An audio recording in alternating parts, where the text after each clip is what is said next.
क्या होता है श्राद्ध, क्या है श्राद्ध का महत्व, कौन कर सकता है श्राद्ध, और जो हर साल श्राद्ध न कर पाए वो क्या करे। पितृदोष से मुक्ति पाने के लिए पितृपक्ष में किन बातों का रखे ध्यान, इन्हीं सब सवालों का जवाब हम जानेंगे भविष्य दर्पण के आज के एपिसोड में डॉक्टर दीपिका शर्मा जी से। तो आइए कार्यक्रम की शुरुआत करते हैं और डॉक्टर दीपिका शर्मा जी से जानते हैं कि आखिर क्या होता है श्राद्ध, कितने प्रकार के होते हैं ये, और श्राद्ध करना क्यों जरूरी है, इसके बारे में कुछ खास बातें। तो डॉक्टर दीपिका शर्मा जी, सबसे पहले बताइए श्राद्ध क्या होता है, कितने प्रकार के होते हैं और इनसे जुड़ी खास बातें। श्रुति पितृपक्ष या श्राद्ध करने का वक्त वो होता है जहाँ पे हम अपने पितरों को, अपने पूर्वजों को, जो हमारे दिगंबर, जो हमारे ऊपर चले गए हैं, जैसे कि माता पिता, दादा दादी, नाना नानी, या हमारे रिश्तेदार जैसे चाचा चाची या मामा मामी, ये जो लोग चले गए हैं हमारे जीवन से, इनके लिए इनकी शांति के लिए और इनके भोजन के लिए एक विशेष प्रकार से हम पूजा करते हैं, जिसका साल में एक बार वक्त आता है, जिसको पितृपक्ष कहते हैं। ये अश्विन मास में आता है, 15 दिनों का होता है, और ये जो 15 दिन होते हैं ये पितरों की पूजन के लिए होते हैं।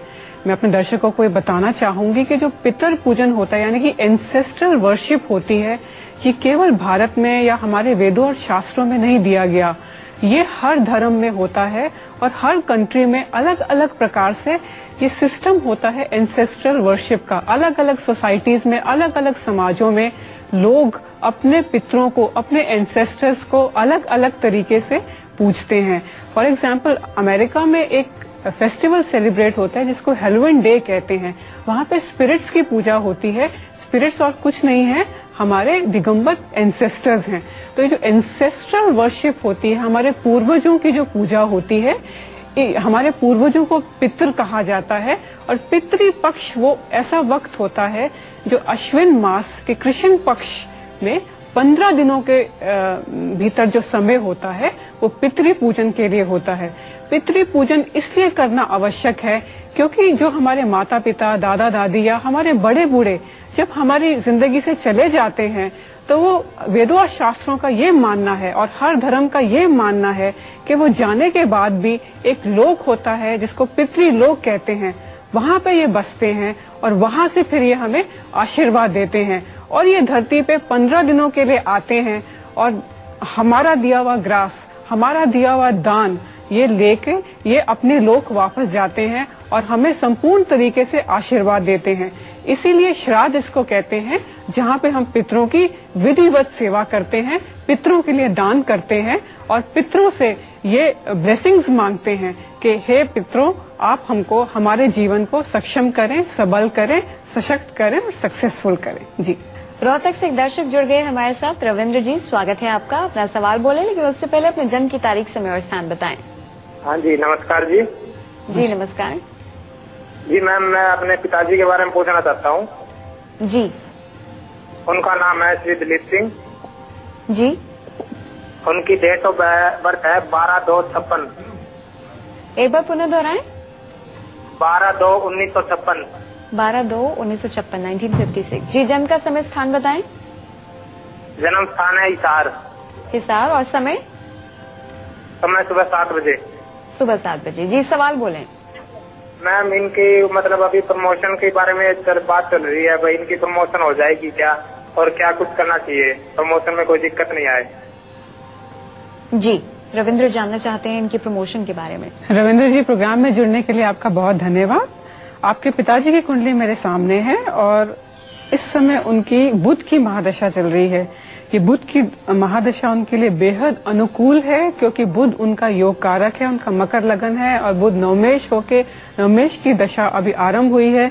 उनकी प्रमोशन विद इन 1 ईयर अवश्य ही हो जाएगी। और साथ ही साथ मैं ये कहना चाहूंगी रविंद्र कि आप हर बुधवार को 1 किलो साबुत हरे मूंग की दाल जो है अपने पिता के नाम पे आप अवश्य ही दान दीजिए, तो ये बुध जो है विशेष कर से आपके पिता को आशीर्वाद देगा। जी, एक और दर्शक हमारे साथ जुड़ गई हैं फरुखाबाद से। अपना नाम बताइए। मेरा नाम संध्या है।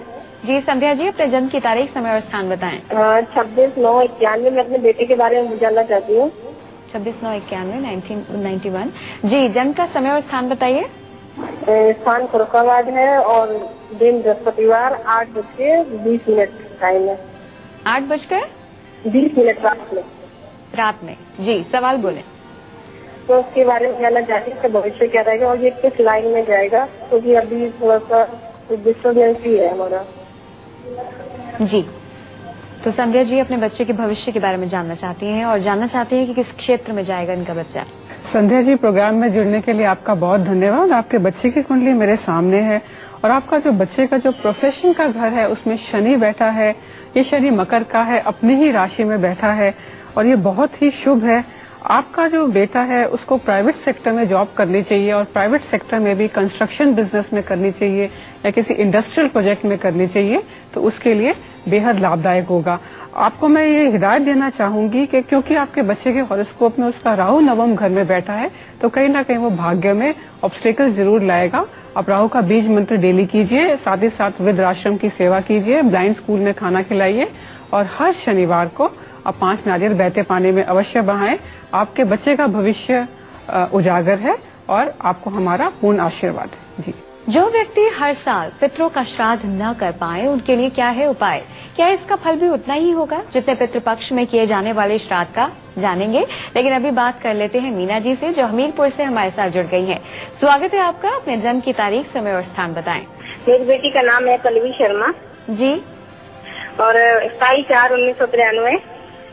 22/4/1993 93। हाँ, ये क्या डॉक्टर बन पाएगी कि इसको कैसा लड़का मिलेगा? जी, सब कुछ बताएंगे, लेकिन जन्म का समय और स्थान बताइए। जन्म का स्थान कांगड़ा। जी। 4:30 बजे AM। सुबह 4:30 बजे। जी, डॉक्टर बन पाएगी और शादी के बारे में जानना चाहती हैं, तो डॉक्टर दीपिका शर्मा जी बताइए।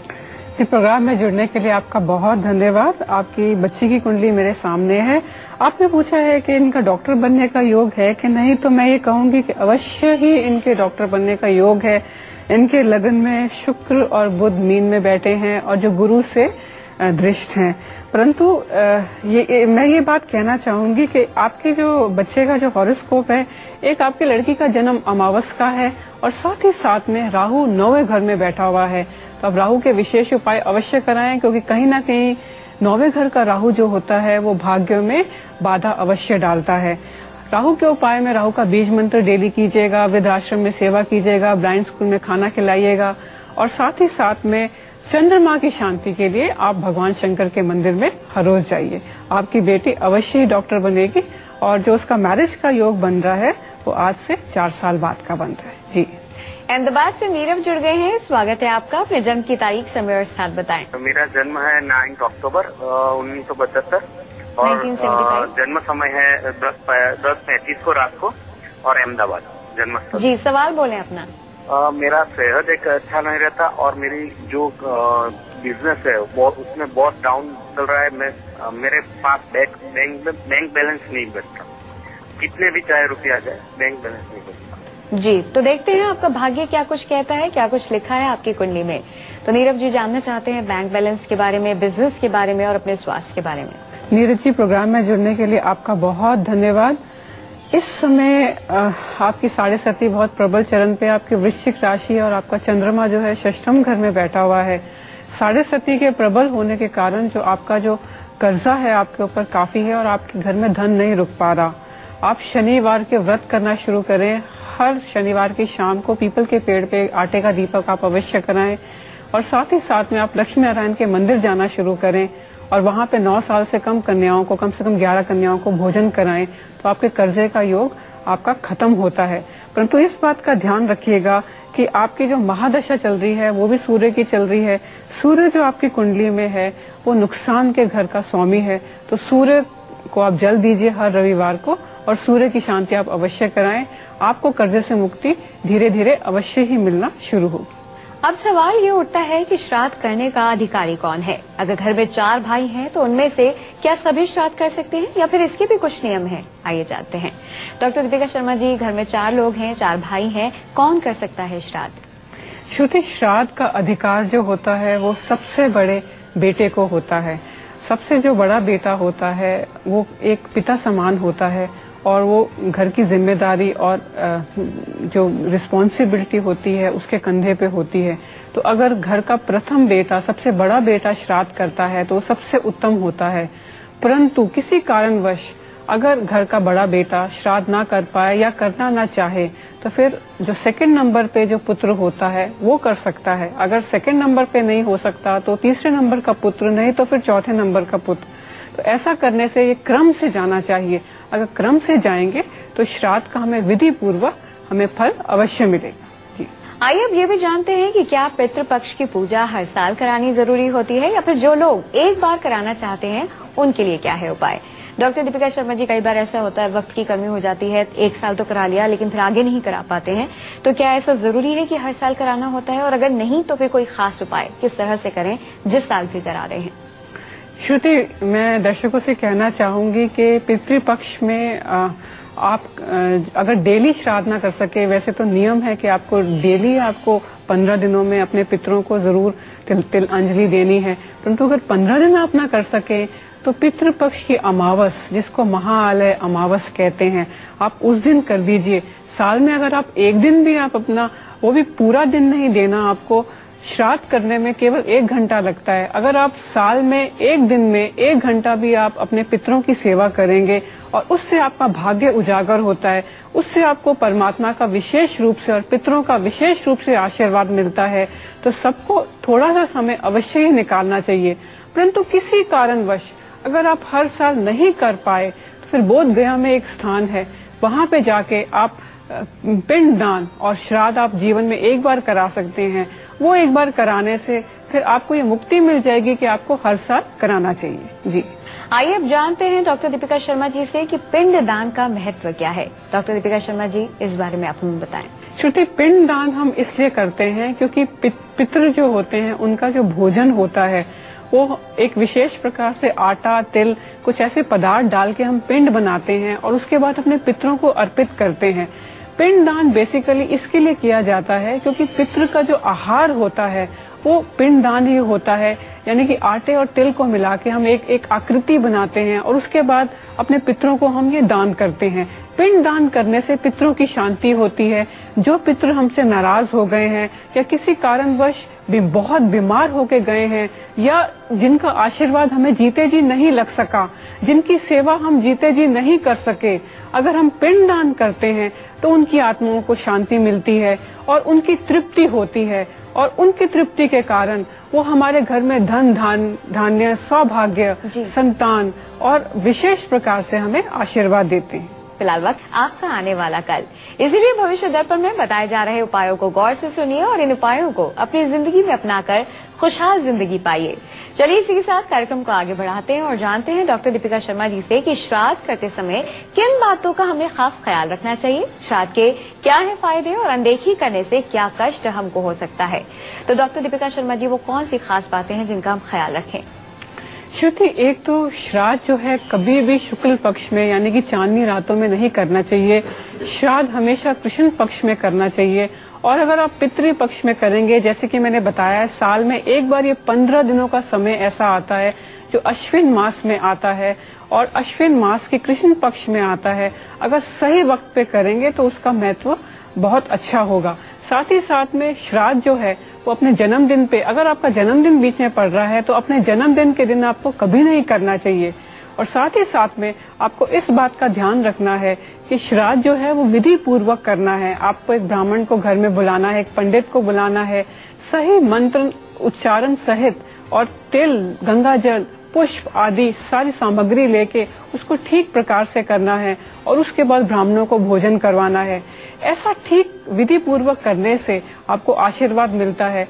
अगर जिन्होंने श्राद्ध नहीं किया है जीवन भर, ना अपने माता पिता का किया, ना दादा दादी का किया, क्योंकि उनको ज्ञान नहीं मिला, तो मैं अपने दर्शकों को ये कहना चाहूंगी कि आप इसके बारे में पता लगाएं। किसी भी लोकल मंदिर में जाके आप श्राद्ध के बारे में पता लगा सकते हैं। आपको साल का केवल एक दिन देना है और एक दिन में भी 1 या 1.5 घंटा आपको देना है।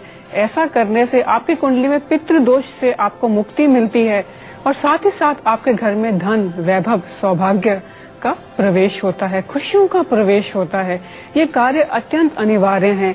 कितने लोग मेरे पास आते हैं और वो कहते हैं कि हमें सपने में अपने दिगंबर माता और पिता हमें नजर आते हैं, हमें दादा दादी नजर आते हैं, हम इसके लिए क्या करें। तो मैं दर्शकों को बताना चाहूंगी कि अगर आपको अपने सपने में आपके दिगंबर माता पिता, दादा दादी या चाचा चाची, कोई भी ऐसा रिश्ता आपको सपने में निरंतर आ रहा है, तो इसका डायरेक्ट अर्थ ये है कि आपको उनका श्राद्ध अवश्य कराना चाहिए। कहीं ना कहीं पितरों की शांति नहीं हुई है, इसीलिए वो आपके स्वप्न में बार बार आके आपको ये कह रहे हैं कि हमारी शांति कराइए। तो ये श्राद्ध जो है एक सुपरस्टिशन नहीं है, एक बहुत ही साइंटिफिक बेसिस है।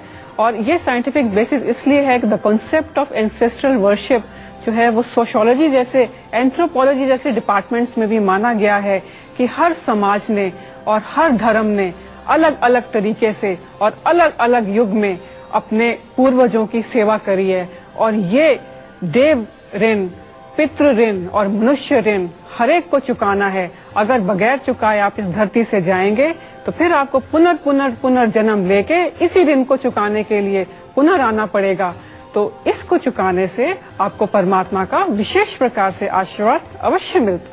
पितृदोष से मुक्ति पाने के लिए पितृपक्ष में किन बातों का रखे ध्यान, ये हम डॉक्टर दीपिका शर्मा जी से जानेंगे। लेकिन अभी बात कर लेते हैं गरिमा जी से, जो इस वक्त हमारे साथ जुड़ गई हैं फैजाबाद से। स्वागत है आपका हमारे प्रोग्राम में। अपने जन्म की तारीख, समय और स्थान बताएं। नमस्ते मैम। जी नमस्कार। गरिमा बोल रही हूँ मैम। मेरा जन्म स्थान फैजाबाद और जन्म तिथि 31/8/1985 है। मैम मैं ये क्वेश्चन पूछना चाहती हूँ, जन्म का समय बताएं। समय 2:30 बजे दोपहर के। जी जी जी, सवाल बोलें। मैम मेरा क्वेश्चन ये है कि मेरे भाई विकास मिश्रा, जिनकी डेट ऑफ बर्थ 16/10/1980 गुरुवार को है, उनकी शादी क्या होगी? लव मैरिज होगी, अरेंज मैरिज, या फिर कब तक होगी? जी, तो गरिमा अपने भाई के बारे में जानना चाहती हैं कि शादी कैसे होगी, लव मैरिज होगी, अरेंज मैरिज होगी। डॉक्टर दीपिका शर्मा जी, इन्होंने हालांकि अपना डेट ऑफ बर्थ बता दिया है, तो उससे ही आप बताइए। गरिमा जी, प्रोग्राम में जुड़ने के लिए आपका बहुत धन्यवाद। आपके हॉरोस्कोप से जो आपके ब्रदर की मैरिज का योग है वो आज से 3 साल बाद बन रहा है। और आपके जो ब्रदर की विवाह में जो विशेष बाधा आएगी वो एक ग्रह है, शनि के कारण आएगी। आप शनि की विधिवत शांति कराइए, शनिवार के व्रत कीजिए और शनिवार को शनि का दान कीजिए, तो आपके ब्रदर की जो शादी है वो बहुत सुख से हो जाएगी। लेकिन उनकी शादी का जो योग बन रहा है वो आज से 3 साल बाद बन रहा है। जी, आइए अब जानते हैं कि पितृदोष से मुक्ति पाने के लिए पितृपक्ष में किन बातों का खास ख्याल रखना चाहिए। डॉक्टर दीपिका शर्मा जी, कौन सी है वो खास बातें? श्रुति, ऐसा है, पितृपक्ष जो होता है वो पितरों की सेवा के लिए होता है। तो हमें इन बातों का खास ध्यान रखना है कि जो श्राद्ध है वो विधि पूर्वक कराए जाएं, उनमें आस्था हो। आपको उन दिनों, श्राद्ध के दिनों में आपको घर में जो है आपको पवित्रता रखनी है। नॉन वेज का सेवन नहीं करना, अल्कोहल का सेवन नहीं करना, साथ ही साथ में अपने घर की साफ सफाई रखनी है और हर दिन ब्राह्मण को बुला के उनको भोजन कराना है। और साथ ही साथ में इस बात का ध्यान रखें कि श्राद्ध कभी भी शुक्ल पक्ष में नहीं होना चाहिए, आपके जन्मदिन के दिन नहीं होना चाहिए। और साथ ही साथ इस बात का ध्यान रखें कि विधि पूर्वक श्राद्ध कराना चाहिए, तिल का इस्तेमाल करना चाहिए, गंगा जल का इस्तेमाल करना चाहिए, पुष्पों का इस्तेमाल करना चाहिए, सही मंत्र उच्चारण होने चाहिए।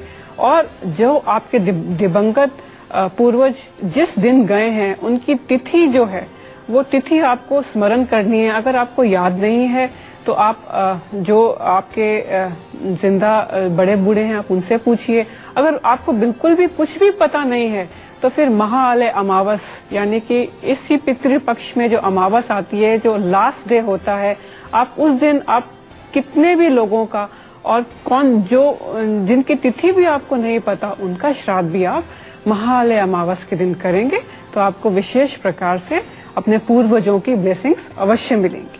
जी, आइए अब जानते हैं उन जातकों के बारे में जो जातक श्राद्ध न करा सकें और वो उसकी जगह पर क्या कुछ खास उपाय कर सकते हैं। साथ ही साथ श्राद्ध न करा पाने की वजह से जातक की जिंदगी में जो कष्ट आते हैं उन कष्टों से बचने के लिए क्या है खास उपाय।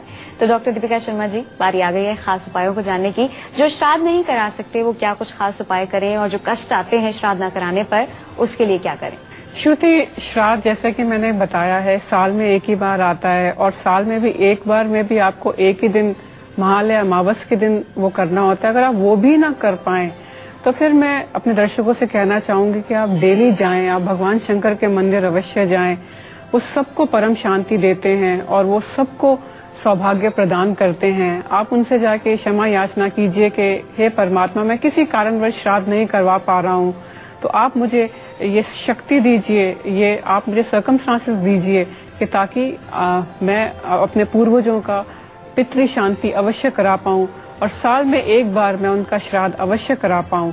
तो ऐसे डेली भगवान शंकर पे कच्ची लस्सी और गंगा जल चढ़ाने से और रुद्राक्ष की माला में ओम नमो शिवाय करने से परमात्मा ही आपके पूर्वजों को आशीर्वाद देंगे और उसके कारण से आपको आपके जीवन में खुशहाली आएगी।